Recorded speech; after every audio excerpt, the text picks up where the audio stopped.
دا د ماجرو هغه د درګۍ هغه کیند چې دلته کې به ډېر زیات ماجر اوسېدل بلکې په لکاو په زرګاو ماجر به په دې ځای کې اوسېدل. سلامونه ټولو یاران دوستان ته سر ټیم او جان کاکا مې راغوستی او دا لوډر ول چې کوم دی دته زه جان کاکا د مين نوم چې ډېر زبردست انسان دی. بد سره مې ګپ لګاو خنداګانې منداګانې مې کولې. هغه راته ویل چې ماشین به چېرته ویلې ما ورته یو طرف ته ویسه بېشکه کباړي لی ویسه خو ماشین رالی ویسه. نو هغه راته ویل صحیح ده خېجه چې د کار ځای ته دی ویسه مل صحیح ده. دلته کې زما د بل کچري روډ پکې سامانونه نور هر څه ورکېغوځل. بس هغه مخکې روان شو موږ ورپسې شاته چې کوم دی په موټر سایکل باندې روان شولو. د هغه نه موږ ډېر رامخکې شو. هغه پېټرول اچول په دې وجه باندې موږ ته ویل تاسو ځئ ما ته ډېر غټ پونه نور هم پراته دي. تر دې چې په خان محمد ماشین کې موږ له مخې لراله او زموږ نه مخکې شوی ما ورته لږ په حوصلې سره ځه هسې نه چې دا ماشین راله مات کړې ځکه داسې لوري ماشین د معمولي درزم چې وخوري نو ډېر زیات نقصان ورته راسي. تر دې چې موږ دې وړوکي شان ته کې بازار ته راورسېدو تاسې لیدلی شئ. خو دلته کې ما جان کاکا ته ویل چې هغه ته راته ویل چې یاره تاسو به کوم ځای ته ځئ. ما ورته ویل سیده ځان رسوه هغه ګل آباد دی څه نوم دی والله ما ته خو یې په خپله هم پته نشته. بس ما ته ویل صحیح ده هېڅ ټینشن ماله. تر دې چې موږ دې غاور کلي خوړ دی یا د غاور کلي د خښتو باټۍ د ما ته پته نشته. د دې ځایونو ماله نومونه په دې وجه نه دې علاقو ته زه داسې ډېر نه یم راغلی. نو چې دلته کې کله راوځو جان کاکا زموږ نه مخکې روان او بس په دې ځای کې موږ ټرن وکړو ځکه چې موږ هغه ځای ته رانږدې شو. خو دلته کې چې که مې وکتل نو ډېر زیات ښکل او ډېر زیات ښکلې سیندري راتله. نو ما ویل چې راشه د دې ځای نه پکې ویډیو جوړه کړم. اوس دې ځای علاقو چې کوم اوسېدونکي هغه په کمنټس کې موږ ته لازمي وایي او زموږ دا ویډیو د سره مخکې دوستانو سره شیر کړئ چینل د سره لازمي سبسکرایب کړئ. نو دا ځای والله زما ډېر زیات خوښ شو. دې کلي ته چې کله راورسېدو ډایرکټ دې کور ته راورسېدو. تاسو دې کور ته لیدلی شئ چې ډېر زیات مزېدار ماشاءالله جوړ کړی. دلته خپل مشینان هر څه کوز کړل. جان کاکا هم واپس ولېږو. دا برنډه چې کوم ده نو دې له به د خیر سره موږ راګړی کوو. دلته کې زما د بل ملګري چې کله کار شروع کړو نو ده ته ما ویل څنګه چل دی کار به پکې وځي که نه. هغه ویل چې بالکل دا برنډه به نن فاینل شي. مخامخ چې هلته کې کم کچن و هغه به فاینل شي. په دې کې بجلي لاړه نو موږ دې سیټ ته کېناستو نو ماشین هماغلته ولاړو.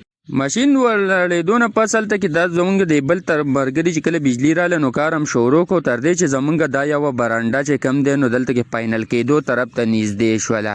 نو بس د دې نه پس چې کله دا فاینل شو تاسو لیدلی شئ چې ماشاءالله لایټونه پکې ښکاري او ډېر ښکلي او ډېر زیات مزېدار شاینینګ کوي او چمک کوي. مکمل د شیشې په شان کې ښکاري بلکې دا وچ د لمده نه ده. اوس به ډېر خلک وایي. نو په دې ځای کې چې کله موږ چوټي وکړله موږ ته یو مصري رنګ وکړو. یاره ویل تاسو راشئ ما دلته کې چپس لګولي دي ویل چې هغه هم رګړی کړي. موږ ورته ویل کار به وي نو د هغې نه پس به د هغه سره خبره کوو. د مالک سره زمونږ خبره راله خو خط راخه ګنې نت راخه. نو هغه راته ویل بالکل صحیح ده ویل تاسو راشئ. نو دلته کې تاسو لیدی شئ چې په دې خوړ باندې به اوس موږ ځو هغه درګۍ ماجرو کیمپ ته.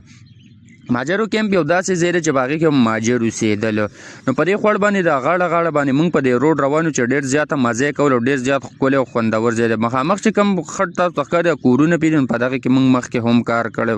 تر دې چې موږ اسخاکوټ بازار ته رانږدې شولو. د اسخاکوټ بازار نه چې کله راووتو اسخاکوټ د هدیرې ته شو.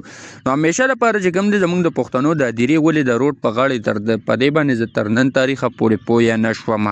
که چاته پته نو موږ له لازمي جواب راکړئ چې موږ کله دغه ماجرو کیمپ ته رانږدې شو. تاسو لیدی شئ دا ماجرو کیمپ دی نیر نه هغه څه غاړې ته موږ په دې نیر باندې راوختو. د ماجرو کیمپ دې ځای کې شروع شوی دی چې مکمل غونډ لوټي شوی. خو زه په دې په وجه نه پوهېږم چې دا ګورمنټ سکول یې پکې ولې وران کړی چې کړکۍ مړکۍ ورونه مرونه هر څه یې ایستلي دي.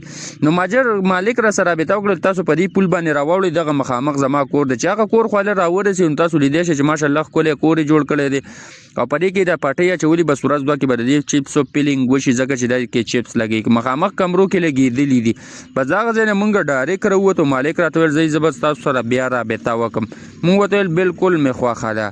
د هغه ځای نه د راوتو سره موږ ډایرکټ د اسخاکوټ بازار ته راورسېدو چې د دې ځای چې کوم دی نو ډېرې زیات مشهور هر څه دي. تاسو راته په کمنټس کې وایئ چې تاسو د دې ځای څه خوړلی دي. تیکې هم خوړلي یا بونز هم خوړلی دی.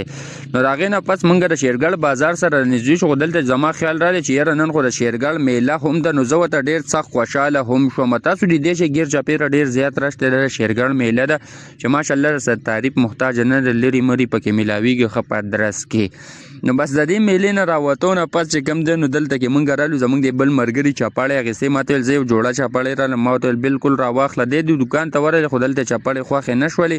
بس ډایرکټ موږ د کور طرف ته روان ویل راځه بل ټیم به راول. نو دلته به زه خپل ولاګس ختم مې راویږو په را روان ولاګس. الله خوشحاله ساته. تھینک یو.